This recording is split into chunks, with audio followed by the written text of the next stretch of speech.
Welcome to Writer Pants on Fire, where authors talk about things that never happened to people who don't exist. We also cover craft, the agent hunt, query trenches, publishing industry, marketing, and more. I'm your host, Mindy McGinnis. You can check out my books and social media at mindymcginnis.com, and make sure to visit the Writer Pants on Fire blog for additional interviews, query critiques, and more at writerpantsonfire.com. If the blog or podcast have been helpful to you, or if you just enjoy listening, please consider donating. Visit writerpantsonfire.com and click Support the Blog and Podcast in the sidebar. Today's guest is Kelly DeVos, whose work on body positivity has been featured in the New York Times, as well as on Vulture, Salon, Bustle, and SheKnows. Her debut novel, Fat Girl on a Plane, named one of the 50 best summer reads of all time by Reader's Digest magazine, is now available from HarperCollins. Her second book, Day Zero, is coming in 2019 from Inkyard Press. Kelly joined me today to talk about the sophomore experience in publishing, the importance of networking, and how not to market yourself. 16-year-old Alice Burton has a crush on a college guy, but the night he finally notices her, so does her dad's creepy best friend. Wasted Pretty by Jamie Beth Cohen follows Alice as she tries to protect her future, her body, and her heart. You've got your debut, Fat Girl on a Plane, behind you. And really often, whenever we're talking about anything in the arts, I hear the phrase sophomore effort when speaking about an artist's second work. And it's usually not used in a complimentary way. So tell listeners a little bit about your publishing experience the second time around. What is different? And are the pressures different? Yeah, so for me anyway, the struggle of the sophomore novel was so real. The experience of writing my second book was so different. For Day Zero, I wrote 4 sample chapters and a fairly detailed synopsis, and the book sold based on that proposal. So it was my first experience writing and working on something that had already sold. And I found that the writing process, at least for me, was a lot more difficult in the sense that I really did not know if I was working on a good book or a readable book or a book that other people might want to read. I think when you're working on your debut, most people get an agent with their debut. So they have that sense of validation that comes with like, okay, a gatekeeper has read this and thinks it's good. But with Day Zero, no one had read it and I was working alone, and it just felt emotionally anyway, a lot more difficult. I know that when I was working on my second book, the pressures were slightly different because of the fact that it was a follow-up title. I was following up Not a Drop to Drink with not necessarily a sequel, but a companion book. So with you are changing over to something entirely different. I want to talk about that a little bit, about the genre departure. But I want to ask you more about the whole concept of the bloom is off the rose, that debut experience is behind you. Anything that you took with you from that first experience in publishing that you were like, yes, I know to do that this time, or I definitely want to make sure I try this. In my writing process early on, I made basically like every mistake that you can make. So it's hard to kind of like pinpoint and say like, okay, there's the one thing that I'm not going to do, because the reality of it is I'm probably not going to do a lot of those things. I had improved my writing process. Like I had gotten a lot faster at drafting and editing and so forth in between books.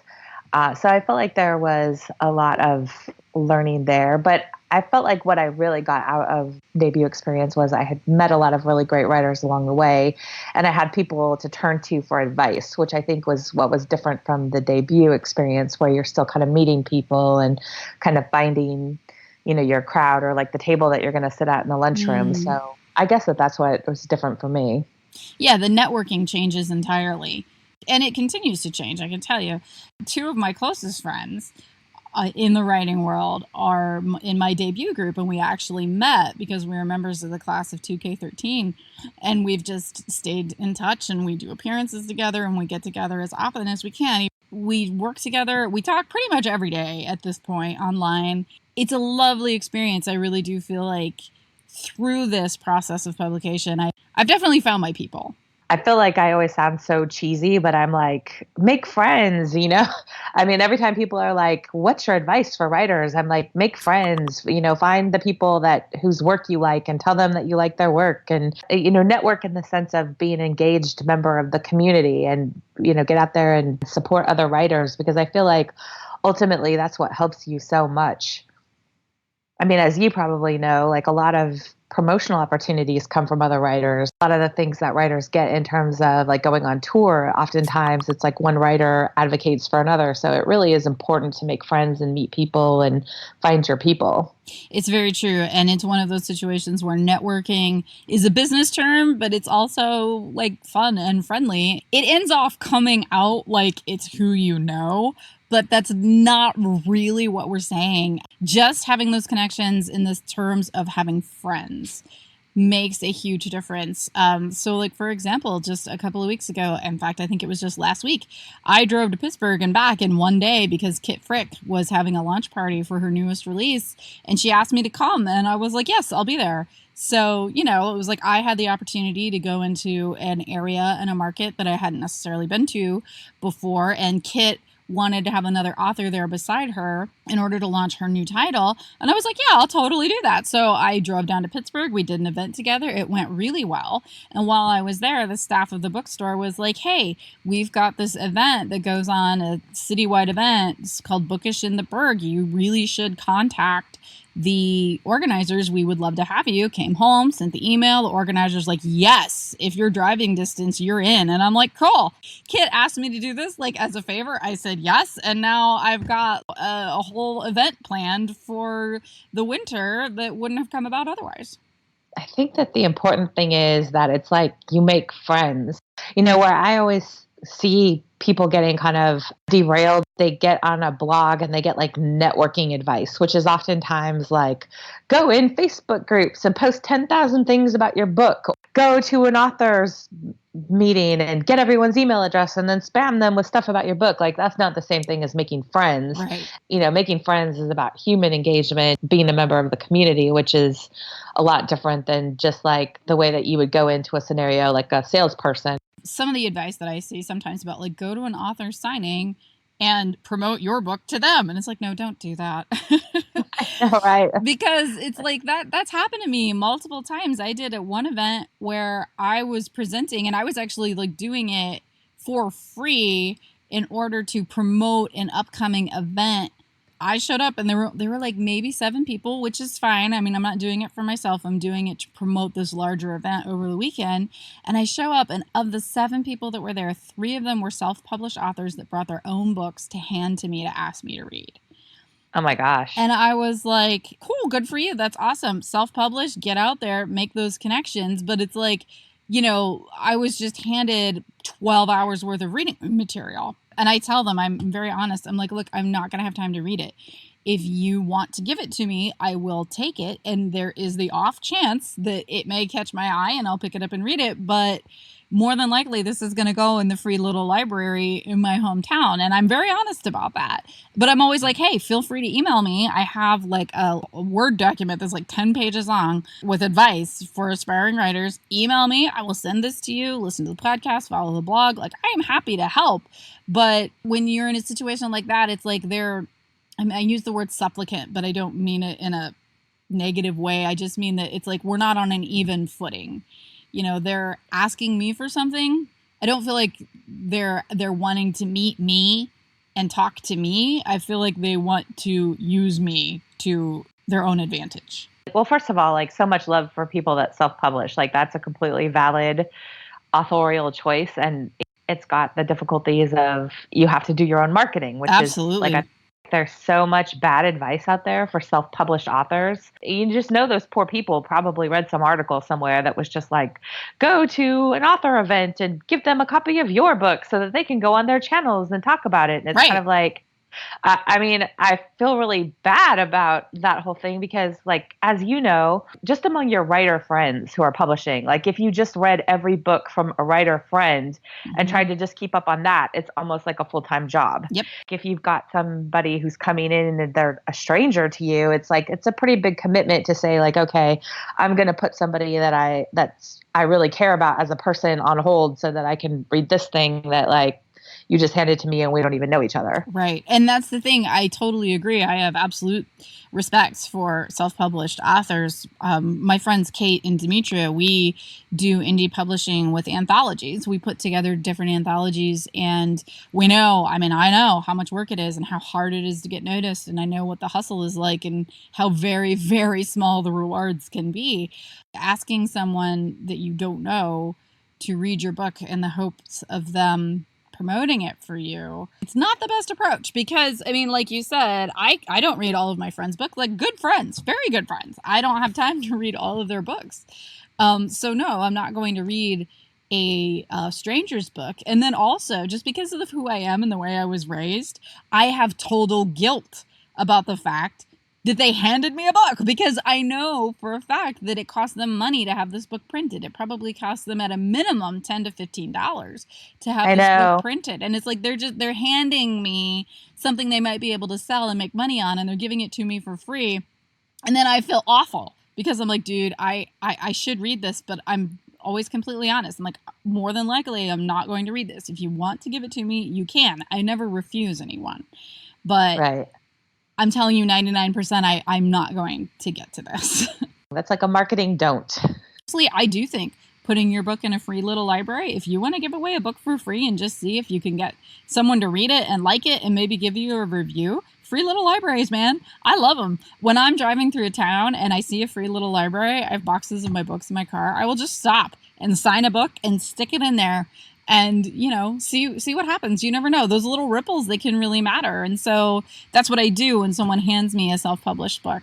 I put it in a free little library.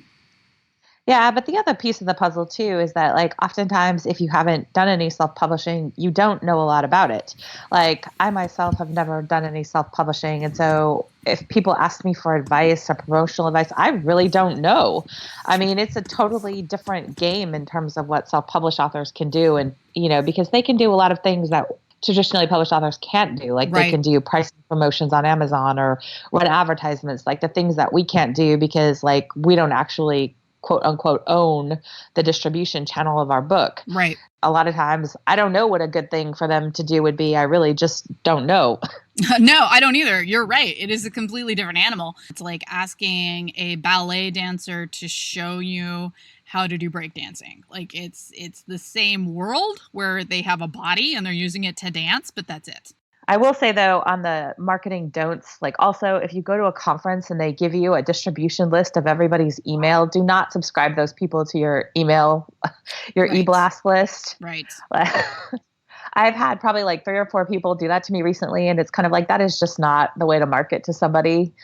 I'm not even sure it's of dubious legality, actually, if they haven't opted into your communications. They have to. That's very true. They have to actually opt in specifically to your list in order for you to add them.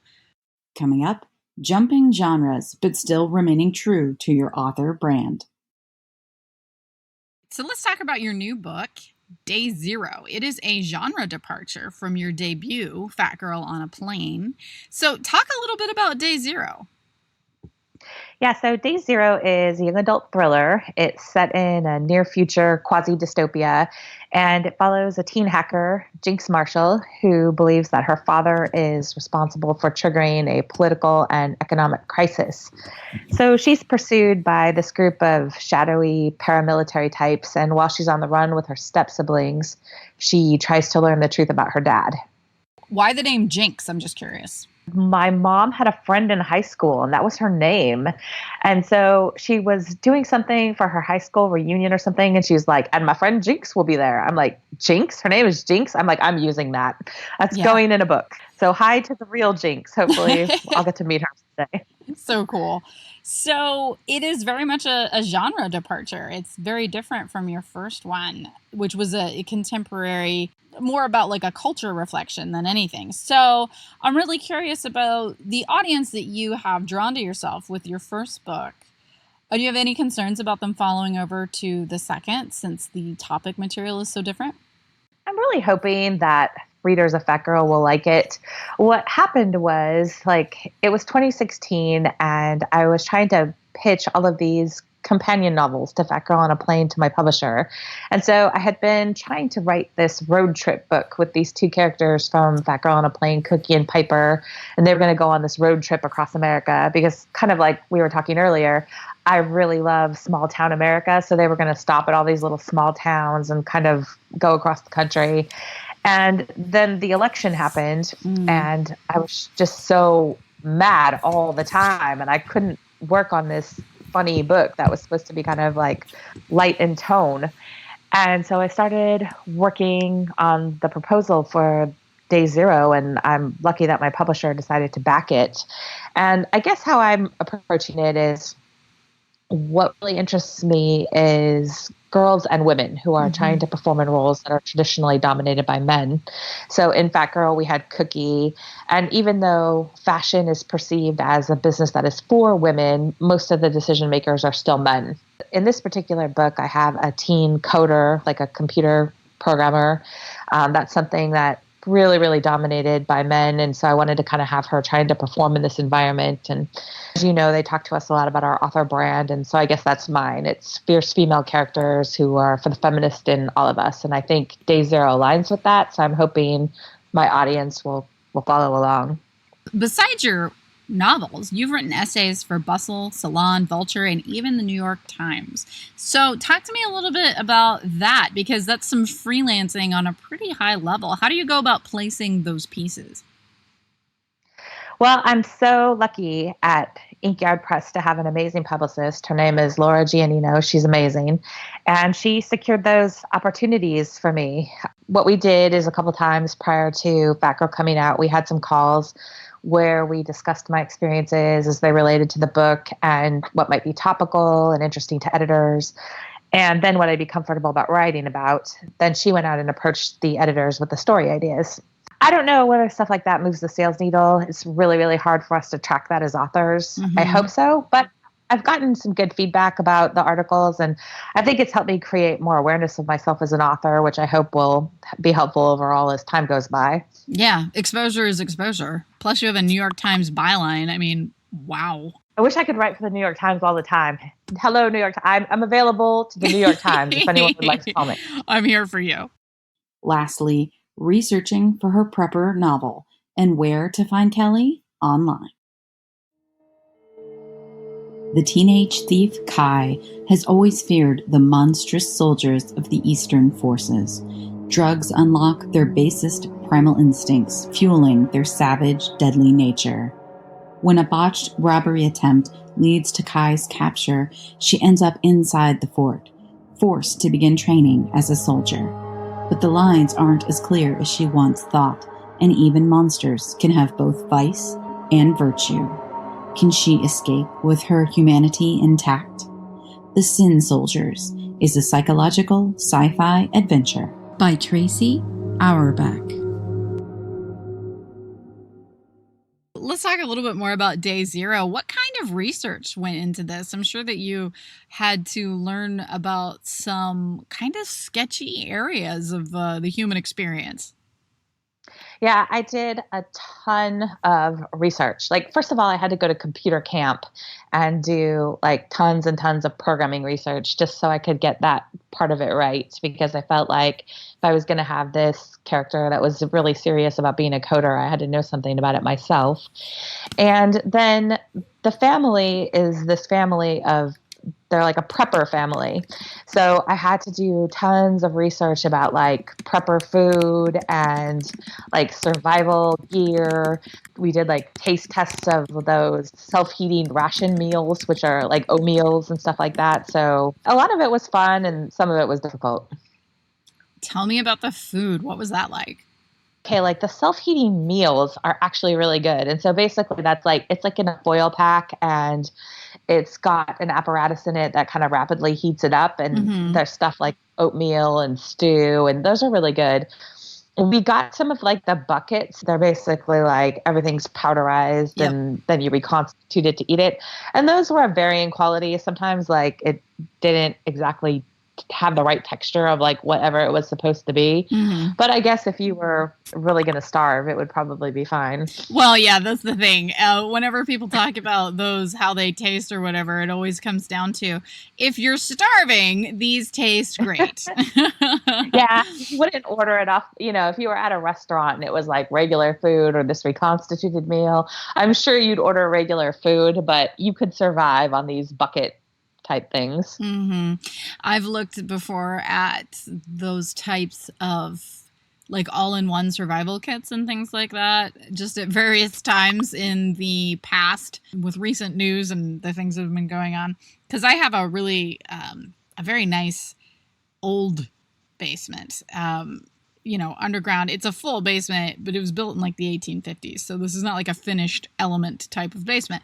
But if I had to live down there for some reason, I could. And it's something that I had serious like conversations with myself about. I'm like, well, should I be putting food down there? Should we be doing this? Should we be doing that? Like, how concerned should we be? You don't want to get concerned too late, You know, like they have that 20-year emergency rations for a family at Costco. Yes. But that thing comes on an actual pallet. I'm like, if I got that, where would I keep it? I don't even think like we have room in our house for it. So we're not prepared in the event of an emergency. We're going to have to come live in your basement. I hope that's okay. Well, I'll tell you what I tell everyone else. You will have to have a skill. You will have to, it'll be like the Paper Street House and Fight Club. You'll have to come to the door. You're going to have to prove yourself before you can come in.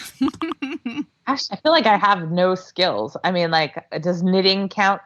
I can knit socks for everybody. I think knitting counts, actually. I think knitting is a survival skill. Okay, then I'm in. I'm in the basement. Fair. That's something that my friends tease me about all the time because where I live, where we're situated, and the different elements that I have around, I have a water source, and the boyfriend is a very accomplished hunter, and I'm a very accomplished gardener and canner. It's like, we could probably make it, like, assuming that we can still go outside. If we can't go outside, then no, we're screwed. Yeah. Well, this is sounding better and better. I'm liking the idea of the basement. Yeah. Now, my husband actually has a skill, and it's indoor gardening, like with the little like hydroponic lights and so forth. So, but he has to have electricity. So maybe that's true. He'll have to have electricity. He would need that. So if your husband can find a way to generate electricity, like just on his own, like maybe out of his body or something, then he's definitely in. Yeah, but if he can generate electricity out of his body, I'm not sure, no offense, but I don't think we would need you. He'd just basically be a superhero. And I know, but I'm just trying to get you to come here now. Last thing, tell us about what you're working on right now and where people can find you online. So right now I'm working on the sequel to Day Zero, which is called Day One, and it should be coming out in late 2020. And then I'm also working on a zombie novel, which is like zombies at a fat camp. So I'm super excited about that. Oh my God, that sounds hilarious. I just finished it and I'm super proud of it. With Fat Girl on a Plane, there were a lot of things about the predatory nature of diet culture that I didn't really get to talk about because otherwise the book would be like 10,000 pages long. So I got to put a lot of that content in this book and I'm super, super excited about it. I am super curious about it. So can you talk about it much? Like, is it campy? Like, what's it like? It's got some funny parts of it, but it's basically was kind of like, my feeling is that a lot of elements of diet culture essentially turn people into monsters. And I kind of thought, like, what if it turned them into literal monsters, like zombies? And so that's kind of like the conceit of the book. And it's got some funny moments in it. And I think it's got some good characters. So that's awesome. I love it. All right. So tell people where they can find you online. Well, so I'm hanging out on Twitter. I'm at K DeVos Author. And over on Instagram, I'm at Kelly DeVos. And if you want to check out my website, I'm kellydevos.us. Writer Pants on Fire is produced by Mindy McGinnis. Music by Jack Corbel. Don't forget to check out the blog for additional interviews, writing advice, and publication tips at writerpantsonfire.com. If the blog or podcast have been helpful to you, or if you just enjoy listening, please consider donating. Visit writerpantsonfire.com and click Support the Blog and Podcast in the sidebar.